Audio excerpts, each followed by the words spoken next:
اور آپ صلی اللہ علیہ وسلم نے فرمایا اس رات کی خیر سے جو محروم رہ گیا وہ تو محروم ہو گیا، اس سے بڑا دنیا میں کوئی محروم نہیں جس کو لیلۃ القدر کی محرومی ہو گئی۔ اور آپ صلی اللہ علیہ وآلہ وسلم نے ایک دوسری روایت میں فرمایا فَقَدْ حُرِمَ الْخَيْرَ كُلَّهُ، دنیا کی ہر خیر سے وہ بندہ محروم ہو گیا جو اس رات کی خیر سے محروم کر دیا گیا۔ وَلَا يُحْرَمُ خَيْرَهَا إِلَّا مَحْرُوم، اور اس رات کی خیر سے محروم رہتا ہی وہ ہے، یا اللہ تعالیٰ اسے ہی کرتے ہیں جس کی قسمت میں ہی محرومیاں لکھی ہیں۔ اس رات کو تلاش کرنے کی کچھ نشانیاں بھی ہیں۔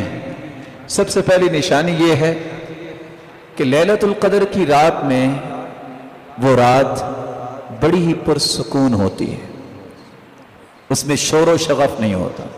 دوسری نشانی یہ ہے کہ وہ رات عام راتوں کی نسبت ٹھنڈی رات ہوتی ہے، لیکن اس میں کوئی آندھی یا اس طرح کی چیزیں نہیں ہوتی، بڑی پرسکون رات ہوتی ہے۔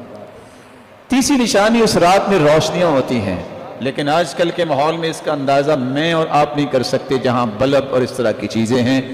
وہ جگہ جہاں کوئی بھی لائٹ کا بندوبست نہیں، اس کا نظارہ وہاں کیا جا سکتا ہے کہ فرشتوں کے نزول کی وجہ سے اللہ ذوالجلال نے زمین پہ کیسی روشنی کی ہے۔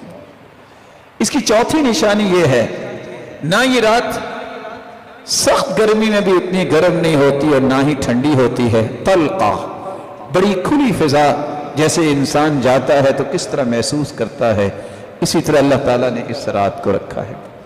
اس کی پانچویں نشانی یہ ہے، جیسا کہ بعض صحابہ کو خواب میں دکھا دیا گیا، کچھ نیک لوگوں کو اللہ خواب میں دکھا بھی سکتے ہیں کہ فلاں رات یہ لیلۃ القدر کی رات ہے، اور اچھے خواب یہ مبشرات میں سے ہیں۔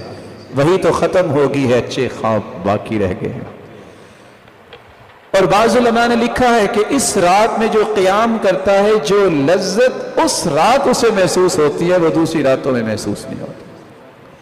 لیلۃ القدر کی نشانیوں میں ایک نشانی یہ بھی ہے کہ جب اگلے دن سورج نکلتا ہے تو اس کی شعاعیں اتنی تیز نہیں ہوتی۔ ہاں سورج کی شعاعیں تو ہوتی ہے، لیکن جو شعاع کے اندر تپش ہوتی ہے وہ سورج کی شعاعیں اس طرح اس کی نہیں ہوتی، بالکل صافیہ ہوتی ہیں، بالکل صاف ہوتی ہیں۔ لیست کعادتها فی بقیت الایام، عام حالت میں اس طرح نہیں ہوتی۔ اس کی نشانیوں میں ایک نشانی یہ بھی ہے کہ سورج جب دوسرے دن نکلتا ہے، حمراء ضعیفہ، جوبن کے ساتھ سورج نہیں نکلتا، اس کی رنگت سرخ ہوتی ہے اور کمزور وہ جوبن ہوتا ہے۔ اس سے بھی پہچانا جا سکتا ہے کہ یہ رات لیلۃ القدر کی ہے جو اس سے پہلے گزر چکی ہے۔ اللہ ذوالجلال اس رات کی تلاش کی ہمیں توفیق عطا فرمائے۔